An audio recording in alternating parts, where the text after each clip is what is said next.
ए कैसे बैठेंगे बेटा? हम लोग रचनाएं सीख रहे हैं ज्यामिति की।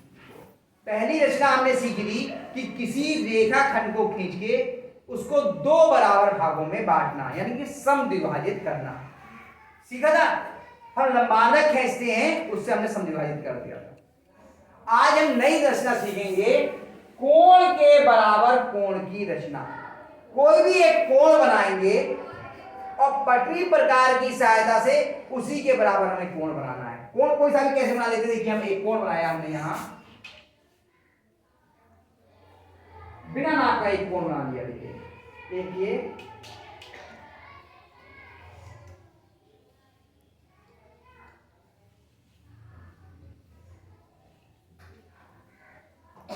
एक कोण बन गया, ठीक है।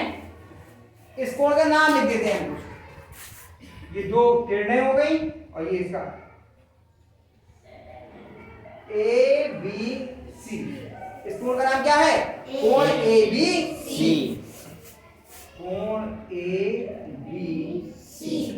इसकी एक भुजा ये है ए बी, एक भुजा है बी सी, और ये जो है इसका शीर्ष है बी। बी क्या है इसका? शीर्ष। और ध्यान रखिए, जब भी हम कोण का नाम लिखते हैं तो शीर्ष को हमेशा बीच में लिखते हैं। देखो बी बीच में लिखा हुआ, ए बी सी या सी बी ए, दोनों एक ही कोण का नाम है। ये हमने पहले आपको कोण के नाम लिखने में सिखाया था। अब इसके बराबर कोण की रचना करनी है, और वो भी पटरी प्रकार के सहायता से। हमें चांदी का प्रयोग नहीं करना है।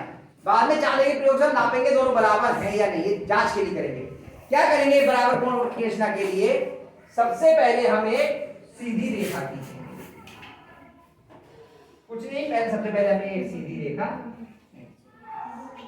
और इसका नाम रख दिया हमने पी। किरण हो गया, ये इसका अंतिम बिंदु हो गया, ठीक है। अंतिम बिंदु हो गया तो दूसरी किरण तो यहां से खींचेगी। अब हमने क्या किया? प्रकार को उठाया। ध्यान दीजिए, प्रकार की नोक इस वाले जिसके बराबर कोण बनाना है, इसके शीर्ष पर, यानी यहां पे रखी प्रकार की नोक, ठीक है। और एक चाप लगा लिया जो कि दोनों भुजाओं को काटता है, ठीक है। फिर से देख लीजिए, प्रकार की नोक को हमने इसके शीर्ष पे रखा और एक चाप लगाया ऐसे जो दोनों भुजाओं को काटता हो। अब बिना दूरी बदले, प्रकार को कभी भी ऐसे मत पकड़ना, ऐसे पकड़ने को मना किया है मैंने। प्रकार को यहां से पकड़ा जाता है ऊपर से। बिना दूरी बदले हम प्रकार को लाए और इसकी नोक को हमने इसके जो ये अंत बिंदु था यहां पर रख दिया, और एक वही चाप यहां से इस किरण से लेकर के और ऐसे करके लगा दिया बिना दूरी बदले, ठीक है। ये चाप आपने लगा दिया, लग गया? इतना समझ आ गया?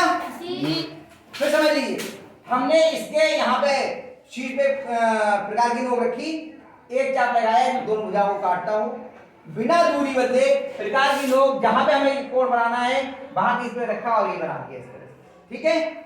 अब हमने क्या किया? जो ये बिंदु थे, ये कटान बिंदु, इन दोनों के बीच की दूरी प्रकार से ही नाप ली। प्रकार की नोक इस सिरे पे रखी और यहाँ तक की दूरी नाप ली। कंबल करके देखो, है यहाँ तक। एक बार हटा करके जरूर रख के देखते हैं। यहाँ हटाया, फिर से रखा और फिर देखा, है यहीं तक की दूरी, ठीक है। दिख रही है? यहां से लेके यहां तक की दूरी, यहां से यहां तक की दूरी हमने अपने प्रकार में मान ली। अब बिना दूरी बदले इसी वाली दूरी से, दूरी है ये आ गई, प्रकार की नोक हमने इस सिरे पे रखी, ये जो कटान बिंदु था, और इस पे हमने चाप लगा दिया।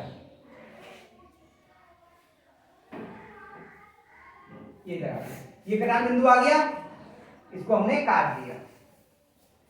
इस कटान बिंदु से ये जो कटान बिंदु था, इससे अब यहां को जोड़ते हुए हमने रेखाखंड खींच दिया, फिर हम खींच दिया।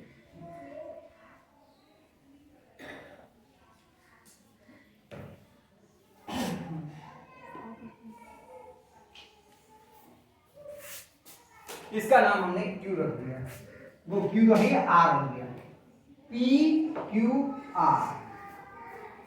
अब हम देखते हैं कि क्या ये कोण इस कोण के बराबर है। तो हमने अपना चांदा उठाया और चांदे से इस वाले कोण को नापा। कोण को नापने के लिए क्या तरीका है? जो इसका ये बीच वाली कटान वाली लाइन है, इसको रखते हैं शीर्ष पे और एक भुजा पर ये वाली भुजा रख देंगे। चलिए भुजा आपके में तो आर मार देता है, हमारे में ऐसे लिखेगा, तो ये रखा और ऐसे रखा कि ये सीधी सीधा है। देखो जरा कितने अंश का है, इधर से 10 20 30 40 और 50 से थोड़ा सा कम है, 48 और 49 के कहीं पे बीच में है ना।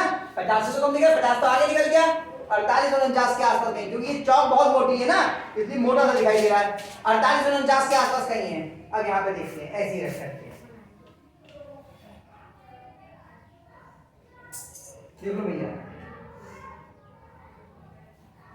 देखो इधर 0 10 20 30 40 और 50 ज्यादा हो गया, देखिए 48 49 के आसपास है, देखो दिख रहा है आया। इस कोण के बराबर हमने ये कोण बनाना है। आई बात समझ में जी। पक्का? चलिए आई आ गया। अब क्या करना है, अब आप जब बनाना तो ऐसे मत बनाना, आपको दूसरा तरीका बताता हूं। आप 75 अंश का पहले कोण बनाना चांदी की सहायता से। कितने का? 75 अंश का। और फिर चांदी की सहायता से नहीं, पटरी प्रकार की सहायता से एक कोण और बनाना और फिर नापना कि दोनों बराबर हैं या नहीं, दूसरा भी 75 अंश का है या नहीं। ठीक है, इतनी बात समझ में आ गई? पक्का। अच्छा कभी कभी क्या होता है, जब हमारा 90 अंश से बड़ा कोण होता है, नहीं इसमें समद्विभाजक में आएगा, इसमें नहीं आएगा, चलो ये काम कर लो आप लोग, ठीक है। और एक 75 अंश का बनाइए और एक 130 अंश का बनाइए, दो बनाइए, एक 75 अंश का और 130 अंश का। पहले 75 का बना के मुझसे चेक कराओ, फिर 130 का करेंगे।